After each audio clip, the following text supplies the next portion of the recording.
5 વર્ષ નહીં 20 વર્ષે પાછા ગીરમાં આવે ને, હિરણને કાંઠે, શેત્રુજને કાંઠે, મસુંદરીને કાંઠે, હિંગવડાના કાંઠે, રાવળને કાંઠે એની ગાડી હાલી જતી હોય. વિચાર કરે, અમે 20 વર્ષ પહેલા એકચ્યુઅલી આવ્યા હતા, બહુ યાદ નથી આવતું, પણ આમાં ક્યાંક અમે આવેલા ખરા, પણ બહુ એકચ્યુઅલી સ્થળ યાદ નથી રહેતું, પણ ક્યાંક આવ્યા હતા અમે આ બાજુ, એવું વિચારતા હોય. એમાં ઓલું સ્થળ આવે ને ત્યાં યાદ આવે 20 વર્ષ પહેલા અહીંયા આડો ઉતર્યો તો, જેની મુલાકાત ન ભૂલાય એને સિંહ કહેવાય. ભલા માણસ એની મુલાકાત ન ભૂલાય કે અહીંયા મળ્યો તો.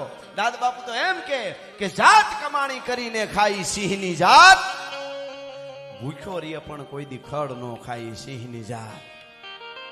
મેઘલી રાતે ખડ એટલે ખોરાક માટે ન ખાય. હવે એક ચોખવટ, હવે હાવજની વાત નીકળી તો થોડુંક પ્રેક્ટિકલી બધાને ખબર પડે, આ તો લાઈવ હોય. હાવજ ખડ હોત ખાય, હા, ઈ કોઈ બહુ ખબર નહીં હોય. સોમાહાનું કોળાઈ ગયેલું ઘાસ હોય ને એ થોડું થોડું ખાય. શું કામે?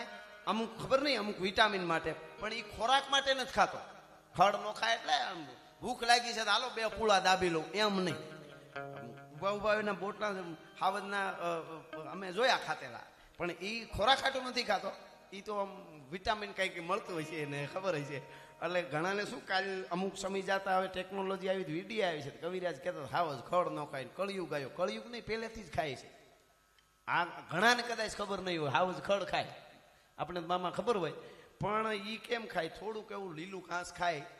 એના ઓલામાં પોદળામાં અમે જોજો ખોળ ઘાસનો ડૂસો હોય છે, એ એને વનસ્પતિ, કારણ કે એકચ્યુઅલી ડોક્ટર તો હોય નહીં ત્યાં બહુ.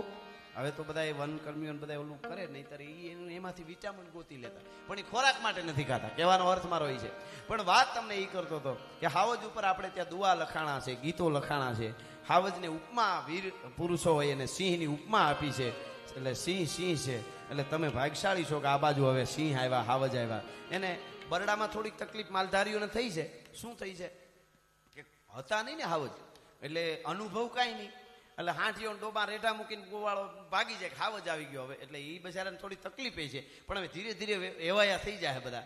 પણ હારે ઉભા રહીએ ને તો ન વાંધો આવે, પણ હવે એ તો જાણવું પડે થોડું.